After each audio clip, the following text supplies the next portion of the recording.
Let's spend 20 minutes or so on this one. How do we move on from here? Some of this is going to be presented a little bit fast. So if you thought the first one was fast, you're going to sit tight now and listen up, listen in, be careful, be awake. Also, it's the last new part of the course. So, right, it's the top, really. So now is not the time to sleep, right? Now is the time to hang in there. We're at the end. You can see the goal at the end. You've been on for 13, 12 weeks now, and finally the goal is there, but you have to stay in for 20 more minutes. So hang in there. It's at the final end where it's a nice, the feeling of reaching the goal is sort of bubbling in your stomach, and it's almost getting to the surface. Here is another example we're going to play with. We are looking at hearing aids that has to be adjusted individually.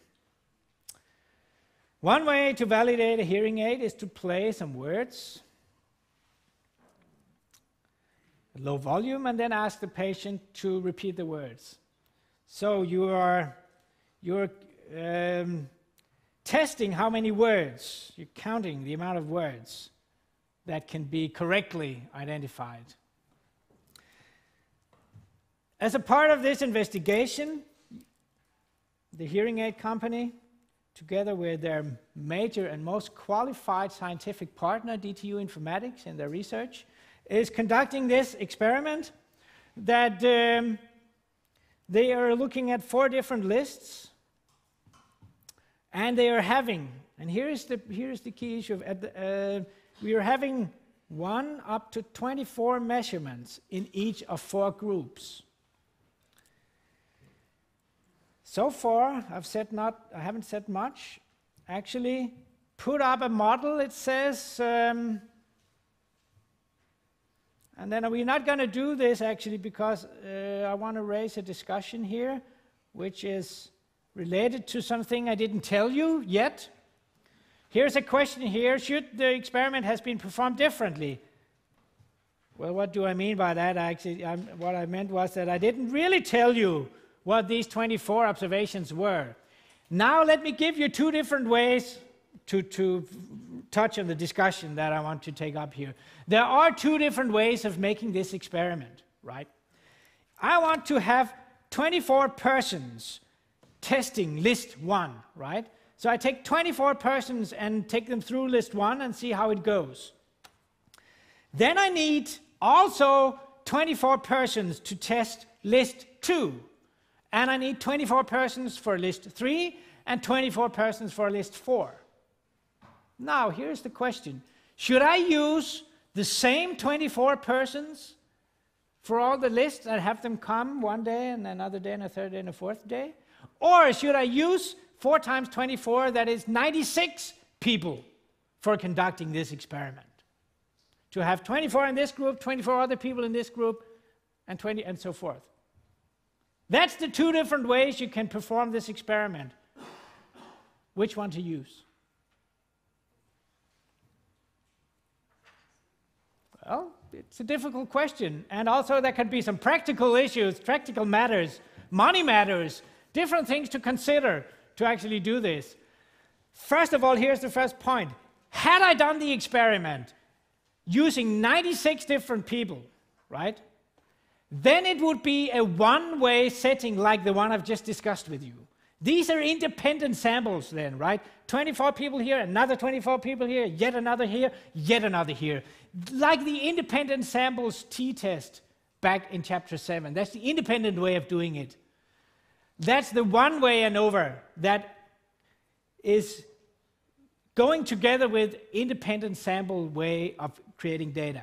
Now, a very good idea, which we discussed back in the 2 sample case, where we discussed it could be a good idea to pair. If individuals are different consistently, and they will often be here. Some individuals might catch many words, other individuals might, generally speaking, catch fewer words. Nothing to do with the list, just having to do with who you are. Maybe you have a low hearing capacity or a low brain capacity or whatever is wrong with you. Maybe you have a language issue that makes it difficult for you to catch these Danish words or whatever. So there is an individuality thing. So it could be a very good idea, I promise you, to perform the experiment using the same 24 persons, because we can use that to do a better experiment. And here it comes. So this is the story about these data. And this is a different situation from the one-way situation from before, because now it's dependent samples, it's the same 24 persons.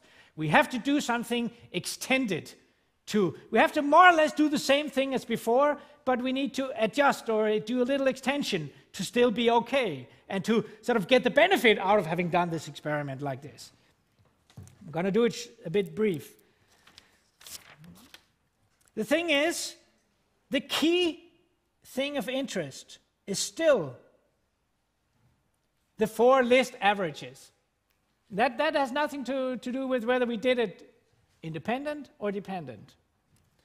Now we need an extended notation. I call it y1 bar dot, y2 dot bar, y3 dot bar, y4 dot bar.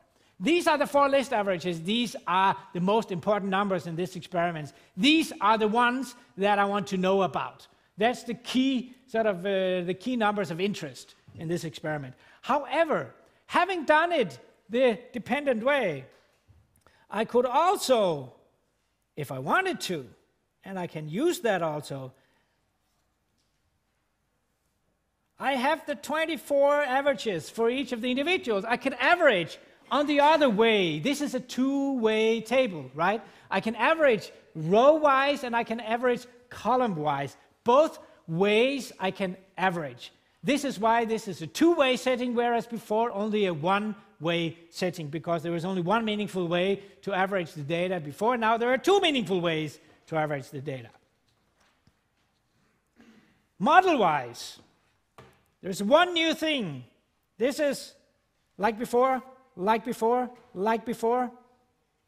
Now I have these ones, which sort of corresponds to the y dot j bar minus the overall average, where I use this double bar notation now. This is the sort of the individual contributions. We use the generic term for such things, like we use treatment as a generic name for groups. We use another generic name for the other way of the table. We call those blocks. That comes historically from the fact that Fisher, who came up with this, he did blocks on fields. He did agricultural experiments where he had blocks on the fields, sort of sub-fields, and he did experiments there. That's why the name block. That's also why we use treatment, because he actually used different fertilizer treatments for different sort of growing things and measured what would do best. The blocks had typically something to do with the soil. You know that some soil works better than other soils. So generally, if you want to compare fertilizer or something like that, you need to have comparable soil when you do it. So you plan it, you mix on one type soil, and that's why we call it blocks. The experiment is called a randomized block design. Compared the other one that we did before with the different people in the different groups, that's called a completely randomized experiment, where you completely randomize people to the 4 groups. How to compute it? Well, here's the generic setting. How to compute the two-way analysis? We need one more thing compared to what we've learned. This one, you can see, this is as before. The treatment sums of squares, nothing new. You just compute it exactly as before. Ignore that you have another way of the table. You just compute it as before. Take the 4 group averages, see how they differ from the main average, multiply by the 24, because I have 24 observations in these groups, in the 4 groups, and you have the SSTR, exactly as before. Meaning, by before I mean as the one-way approach, right? Now, so this is, you could say, using row means in the way I put the table, right? Now this one, the SSBL for SS block. How do we measure block, or in our case, individuals? Well, we do the same thing. We just use the column averages and then do the same thing. We just do a one-way computation looking at the table from the other side, right? So we do two one-way computations, one from one side, one from one from one way and one from the other way, right? So that's also like before, using column means.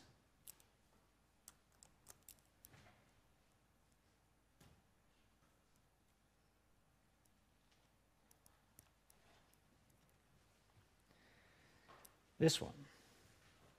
The SST, well, that's pretty obvious. That's also as before, right? Nothing new there to the total variability. It's just taking all the observations, subtracting the overall mean. So basically, here is the total variability, is just repeat what you did before. Then 2 times we do a sort of a computation, taking the row means, taking the column means, each of those. Having done these 3 computations, typically if we were to do this on our own, instead of putting out the formula for the SSE, let me just check, yeah, I didn't bring it. The SSE would then be simply SS total minus SSTR. There is a defining formula, of course, for SSE, but even that one I will jump now. I won't write it out explicitly. SSE, right? So this was just to tell you, if you want, you could base your computations on one-way computations by total as before, SSTR as before, SSBL like an SSTR but on the other side of the table, and then subtract the 2 from the first one, and you have, of course I made a very important mistake here. You don't know if you could call a mistake important, you could call it critical maybe. Was that the one? Good, thank you.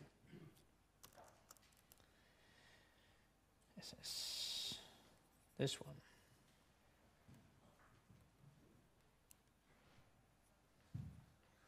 Like this, sorry. So that is as much detail. I will dig into the computations here, right? So of course you have to practice this a little bit too. I know it's fast. This was in 5 minutes. Everything is collected. Everything is collected like before in an analysis of variance, ANOVA table, with one additional row. We don't only have a treatment and a residual. I should mention this, that residual is used sort of like sort of grammatically wording. Sometimes we call it error variability or error degrees of freedom. Other times it's called residual degrees of freedom or residual variability. These are words used for the same thing. It goes to, it follows the, it matches the way we use the word residual for regression analysis last time. It's the same thing actually. If you see it, you can see those models jointly as models of the same kind. We're not digging into this relation, but they are actually models of exactly the same kind. So that's why the terminology actually matches there. We have the block as an additional row in the computation table. Degrees of freedom, number of treatments -1, number of blocks -1. For the error or the residual, we take, this is also a new thing compared to before, we take A-1 times B-1. That's the right degrees of freedom to use now for the error. And then we have the total. We're not really going to use the total actually for anything. And we can use, now we can test the core hypothesis is tested exactly as before. The mean square for the difference divided by using the residual or the error mean square in the denominator. We could also test whether the blocks are really different. Maybe it's of secondary sort of importance often. When you perform an experiment, you have a focus on the treatment groups, but you could, as a side information, you actually get the information about whether people are different or not. And that could be helpful for future experiments, because that tells you something about whether you should really do the experiment in the blocked or in the randomized way. The more different people are, the more sense it is to make the blocked experiment, because it gives you better power. It gives you better ability to detect differences in what you're interested in. When you remove, what you're actually doing here is that you are removing block variability out of the error. That's the way you could say it. This individual, this person-to-person variability, if you did not perform a blocked experiment where you use the same individual, the individual differences would be in the error term, right? And would blur the picture. It would blur the signal. It would be more difficult to detect list differences because all this individual variability will be noise. However, when we block the experiment explicitly, we take out all the individual differences and put it into SSBL. SS block is all the individual differences, and it is taken away from the error. And the remaining error, which is used in the F-testing, becomes smaller, right? So it's more easily we get significant differences. And that's the purpose of the blocked experiment. That is to become better at actually detecting the important list differences which are in focus. So that was the purpose of it. Here's the data again, and here are the results. Let me see if I brought, and that's a plot. I was just gonna check. Let's just do a bit of the computations here. How many lists? 4. So degrees of freedom becomes 3. How many persons? 24. So DF is 23. Residual degrees of freedom, that was then 3 times 23. 69. 920.5 over 3. Let me just put it here. 3,231.6 over 23. 2006.5 over 69. Because I think my results disappeared somewhere in my... Or am I lucky? I was lucky. It's not luck, of course. It's strictly planned. Yeah. Yes, question? Another question. Could you please repeat the main purpose of the block? The main purpose of the block, let me repeat that. That was the question. That was to get smaller error term when we test the list differences. Because if we did not block, if we had 96 different people, we had to do a one-way analysis, and then all the individual differences would be part of the SSE term and the MSE term.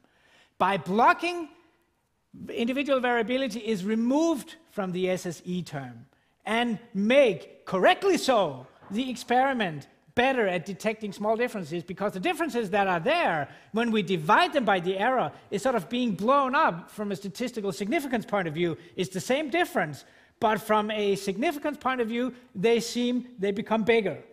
And that's not cheating or anything, that's the correct way of doing it in those cases. Another question. That's a practical thing, you're right. It could be nice to always use block experiments, but real life doesn't allow you. If you are terminally ill by cancer, and you sign a contract to go into an experiment, I know you may be asked that. And if you do that and you agree to go in, I mean, that's a one-shot thing, right? And there are many things out there that are one-shot things. You cannot come and do an experiment and come back the year after. That's not how it works. I mean, maybe sometimes if you're lucky. So the practice of real life doesn't allow you to always do blocked experiments. That's whenever possible, it's a good idea. Yeah.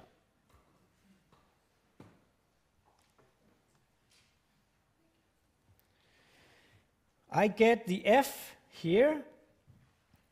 where I take the list MS dividing by residual MS. So that's this one. That is MS, we could write like this, list divided by MS.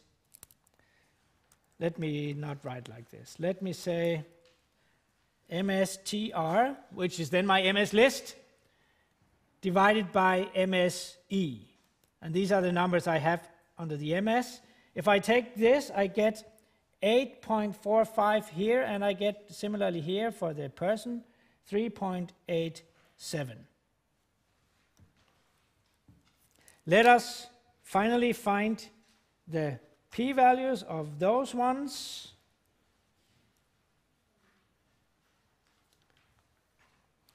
We think, are the lists, are they different here?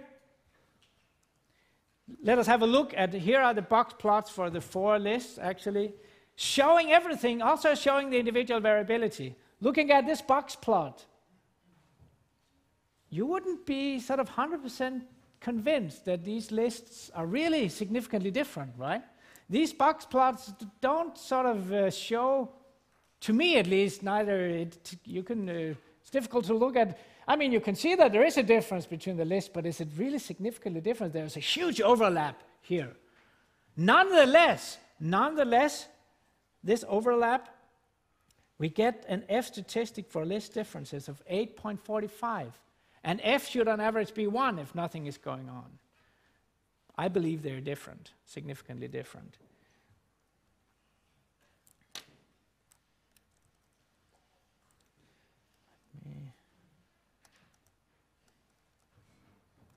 I prepared to find the p-value by R here. What is the p-value for the 8.45? 7.4 times 10 to minus 5. In spite of this extreme overlap of distributions, we are extremely confident and certain about that these lists are definitely not the same. And then we could pursue post hoc comparisons, which I'm not going to take you through here.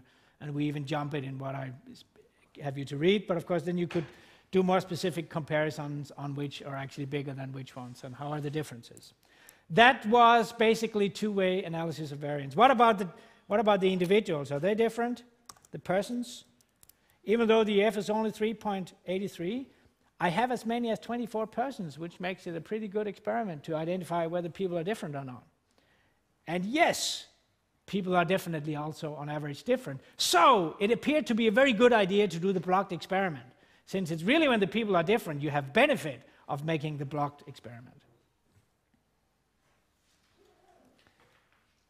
That was the blocked randomized